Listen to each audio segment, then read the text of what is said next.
নমস্কাৰ।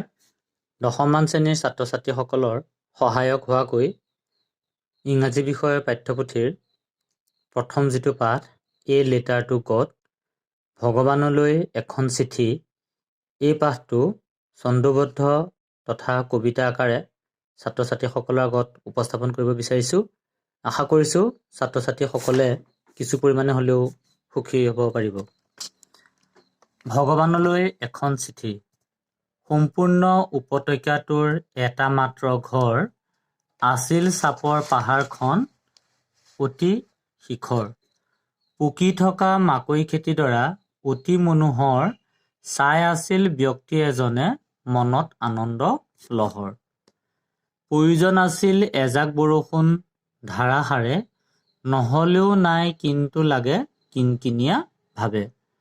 উত্তৰ পূব দিশৰ পৰা লেঞ্চুৱে আছে চাই, ৰাতিপুৱাৰ পৰা ভাবি আছে একো কাম কৰা নাই। মানুহজনী কৈছে আমি লাভ কৰিম পানী, ভগৱানে দিলে আমাৰ খেতিৰ নহয় হানি। ৰান্ধি থকা মানুহজনীয়ে খাবলৈ চবকে মাতিলে, খেতিত থকা ডাঙৰ আৰু খেলি থকা সৰুকেইটাও আহিলে। লেঞ্চুৱে একেলগে আছিল আহাৰ খাই, বৰষুণ পৰিবলৈ ধৰিলে পথাৰ উপচাই। বাহিৰলৈ ওলাই গ'ল বৰষুণজাক চাই, মুদ্ৰাৰ লগত তুলনা কৰিলে মনত ফূৰ্তি পায়। ডাঙৰ বৰষুণ 10 আৰু সৰুবোৰ 5 চেণ্টৰ, জনালে কৃতজ্ঞতা ভগৱানক দয়াবান অন্তৰ। লেঞ্চৰ মনৰ আনন্দ চিৰস্থায়ী নহ'ল, হঠাতে বৰষুণজাকৰ পৰিৱৰ্তন হ'ল। ধুমুহা গাজনি আৰু শিল বৰষুণৰ ফলত মাকৈ খেতি সমূলি নষ্ট হ'ল, দুখ লাগিল মনত। এঘণ্টা ধৰি ঘৰ বাগিচা পাহাৰ মাকৈ খেতিত, গছপাত ফুল ফল সকলো ধ্বংস হ'ল শিলত। খেতিপথাৰলৈ গ'ল লেঞ্চো ভাৰাক্ৰান্ত মন লৈ, উদং হ'ল বছৰটোলৈ শস্যৰ অভাৱত ঐ। থাকিব লাগিব বছৰটোলৈ আমি অনা হাৰে, কোনেনো কৰিব সহায় এই বিষাদ কালে। নিথৰুৱাহঁতৰ বিশ্বাস আছিল মাত্ৰ ভগৱানত, জানিছিল নমৰে কোনো লোক ভোক আৰু পিয়াহত। বহু ৰাতিলৈ চিন্তা কৰি সিদ্ধান্ত এটা ল'লে, দেওবাৰে ভগৱানলৈ চিঠি লিখিবলৈ ধৰিলে। হে ভগৱান, যদি তুমি নকৰা সহায়, শস্য ধন নাই ভোকত কটাম সমুদায়। বছৰটোৰ বাবে চলিবলৈ 100 পেজছ দিয়া, বৰষুণজাক নষ্ট কৰিলে সমস্ত কৃষি ক্ৰিয়া। লেফাফাটোৰ ওপৰত লিখিল ঈশ্বৰলৈ, ডাকঘৰত টিকেট লগাই আশাৰে দিলেগৈ।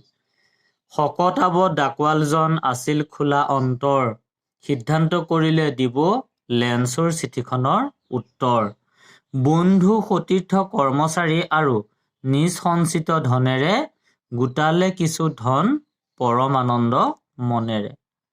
সৰ্বমুঠ 70 পেজছ যেনে তেনে গোটাই, ভগৱান বুলি লিখি লেঞ্চলৈ দিলে পঠাই। পিছ দেওবাৰে লেঞ্চো ডাকঘৰলৈ গ'ল, চিঠিখন পাই কিন্তু আচৰিত নহ'ল। যেতিয়া চিঠি খুলি 70 পেজছ পালে, স্বতঃস্ফূৰ্তভাৱে কাৰোবাক দোষাৰোপ কৰিলে। পুনৰ লিখিলে চিঠি ভগৱানলৈ বুলি, এইবাৰ দিব ধন বাকী থকা খিনি। ডাকোৱালখনে চিঠিখন পঢ়িবলৈ ল'লে, মনত বিভিন্নভাৱে খেলা কৰিলে। বাকী থকা ধনখিনি মোক পঠাই দিবা, ভুলতে কিন্তু ডাকযোগে নপঠাবা। ডাকঘৰৰ কৰ্মচাৰী অতি প্ৰবঞ্চক, পুনৰ সিহঁতে ধন কৰিব হস্তগত। ভগৱানলৈ চিঠি পাঠটো কবিতা আকাৰে ছাত্ৰ ছাত্ৰীয়ে কিছু বুজি পাব আনন্দ মনেৰে। আশা কৰিছোঁ কবিতাটো পঢ়ি ছাত্ৰ ছাত্ৰীসকলে কিছু পৰিমাণে উপকৃত হৈ পাঠটোৰ সাৰাংশ বুজিব পাৰিব। ধন্যবাদ।